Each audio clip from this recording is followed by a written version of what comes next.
Do you need more leads, or do you need to better convert the leads that you have? It's a great debate topic, isn't it? It's one that we actually talked about at the Disruptive Franchise Awards this year. And we got the room, everyone who was there, to put their hands up and tell us which one. And almost every single person in the room thought that they didn't need more leads. Instead, they needed to focus on the ones that they already had and converting them. I found this really, really interesting. And our experts on the stage, we had our expert panel out, and they all agreed as well. And I do, to a point. And I think it's really important, if you are collecting leads, maybe you've got a database there, an email list. And of course, your priority is going to be taking those people because they already know you. They already hopefully like you. They probably trust you in part, which is why they've given you their data. And so you kind of want to look at that and kind of go, well, from a marketing point of view, half the job is done. They already know who I am. And it's that 80-20 kind of ruling that we always want to go to, isn't it? 80% of our sales are going to come from 20% of our data. So I absolutely agree in principle that you should be focusing on converting the leads that you have.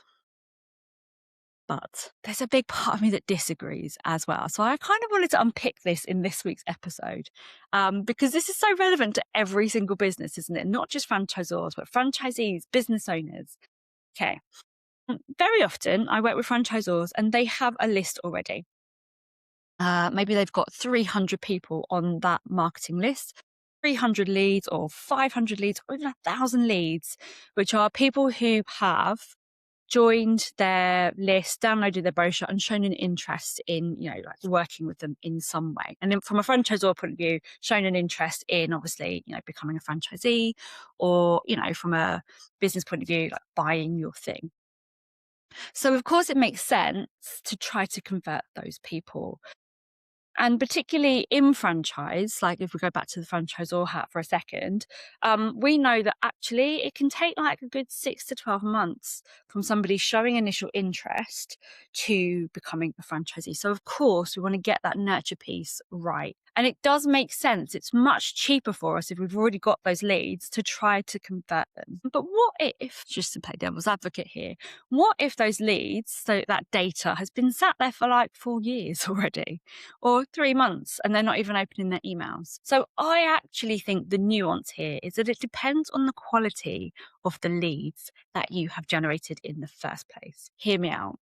Let's say, for example, you are selling a service to somebody. Let's stick with franchise. Okay, look, you're trying to sell a franchise to somebody who, it's going to improve their life, whatever the franchise is for. It's probably a service-based franchise and you're trying to tempt them to leave their job. Well, maybe they signed up at a point where they'd just been overlooked for promotion and they were absolutely burned out and they decided that they couldn't do this job anymore. They definitely wanted to, get information on becoming a franchise. That makes sense. But then let's say maybe 6 months later, they did get that promotion and they wouldn't even dream of leaving their job. Are you right to continue to try and win that person over when they are essentially unwinnable? Or, from a franchise brochure point of view, sticking with franchisors for a sec, you get an awful lot of people who are just a bit fed up, or you catch their eye in a certain moment in time and they download the brochure and they have absolutely no intent to buy at all. They're just caught in a moment. They just get caught up. Or, from a sales business point of view, somebody does a massive launch campaign. They have all these bonuses and it looks really like shiny and beautiful.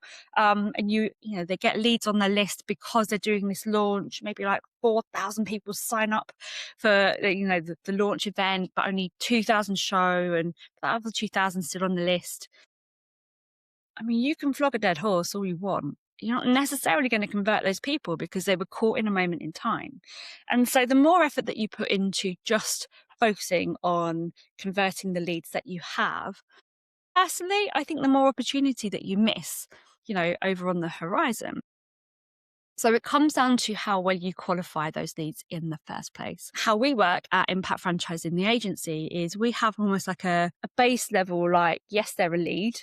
So they download a franchise brochure. Yep, they are a lead. They go into our system and we nurture them. But we don't actually qualify them until they've qualified themselves. So we don't really seriously treat them as a serious lead until they go through step 2, which is registering their interest.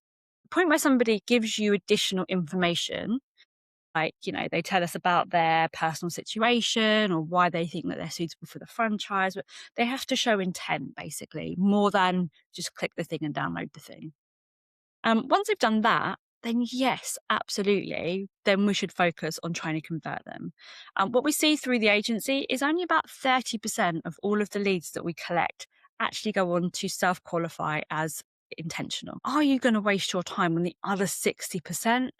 Well, we don't actually. Yes, they stay in the system. No, we don't close them off, but we're not going to chase them because they're very, very unlikely to convert at that point in time. So yes, focus on converting the leads that you have. I do agree with that. But what if half the leads on that list are completely unsuitable, signed up for the wrong reason? You get a lot of offer chasers as well. Like if you put a special offer out, you'll get more sign-ups. But are they the kind of people that are going to actually come and buy your service at full price? Probably not. So rather than just focusing on converting those leads, actually, you have to be looking at bringing in more leads as well. More qualified leads, more of the right leads. I don't think for any stretch of the imagination that you need hundreds and hundreds of leads to sell something. I think you need a few of the really, really good, high quality, right ones. Number one, you've got to get really, really clear on what it is that you're selling. Number two, you've got to get really, really clear on who wants to buy it. Number three, you've got to get really, really clear on how do you go find those people. Because what we don't want to do is stand in a field with a megaphone equivalent and just shout out, come and buy my stuff.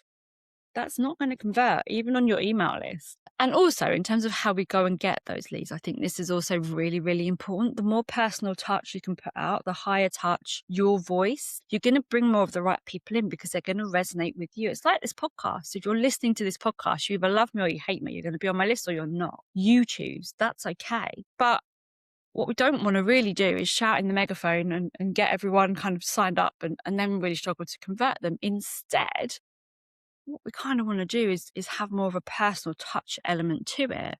We want to share our opinions. We want to put our points of view across. We want to talk about, the actual inner workings of the thing that we're selling so that the person who needs it can hear it and come towards you. So social media, for example, very, very push. We're pushing out our message. But what we want to do is flip that around. Video is a great way to do this and pull people, the right people, towards us so that they inquire. They are the ones far more likely to convert. So controversially, I think actually it's often more important to go and get that new blood in, the predictable pipelines, the people who actually are more likely to go and convert in the moment. Because not everybody needs 6 months to make a decision. Not everybody needs to be nurtured to death on your list.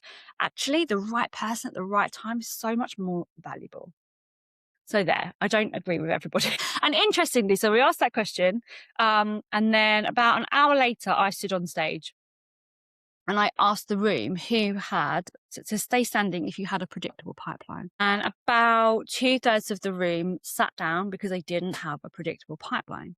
So if you don't have the people coming in at the top of the funnel, you can't afford to just try and convert the ones that are on the list. That's why they don't have a predictable pipeline, because their energy is in the wrong place. Yeah, so I think I'm vindicated in not agreeing with the masses at that one. I think the other thing about, new versus old is that we have this notion of sunk cost. Well, I've already put so much effort into those people. I don't want to let them go. I see this with franchisors that I work with at the agency too. So we set up a whole new funnel system for them, a whole new pipeline. And the inevitable question from any existing franchisor that I work with is, well, what do I do with these old leads in my old system? And we've experimented with this. For some, we've tried to import all of the leads and see what happened. Let me tell you, every single time without fail, it just muddies the conversion rate because you've got dead, contacts on those lists.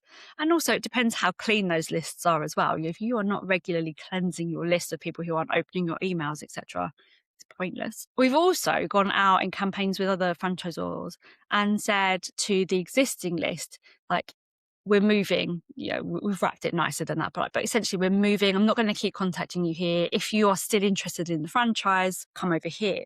So what we do is we reinvigorate them, we reactivate them and get them through the top of the funnel again into the new list. And by doing that, what we do is we get them to self-qualify as still interested. It keeps the conversion rate nice and accurate as well, because they have shown interest in the last, couple of days rather than the last couple of months. So that's a really good way to do it if you're not sure how to proceed. And the other thing that we have conversation-wise in the agency is that after 3 months of nurturing, we stop contacting the lead. And franchisors always feel really edgy with this. I advocate this in any sales situation. They feel edgy because, we've done all that work to get them in. But actually, after 3 months of emails, and we've got really high open rates, so we're not just spamming them, we're giving them actual value through the emails. But after 3 months and having conversations with these people and stuff like that, actually, are you likely to convert them at that point in time? No. So to send them a breakup and be like, we're not going to contact you anymore, it either spurs them into action and they reinvigorate themselves and they jump on a call, or they disappear and we put them in the abandoned pile. And you're far more likely to bring those people back through your marketing campaigns. You'll say something on the right time at the right day and it just hits their message again and they go, oh yeah, and they'll come back themselves. So that's my 2 pence on the debate, whether you should focus on existing conversions or you should go and get new leads in. Let me know your thoughts in the social comments. I'd love to know how you feel on this one. It's quite an emotive topic. And that's it for this week. I'll see you next time.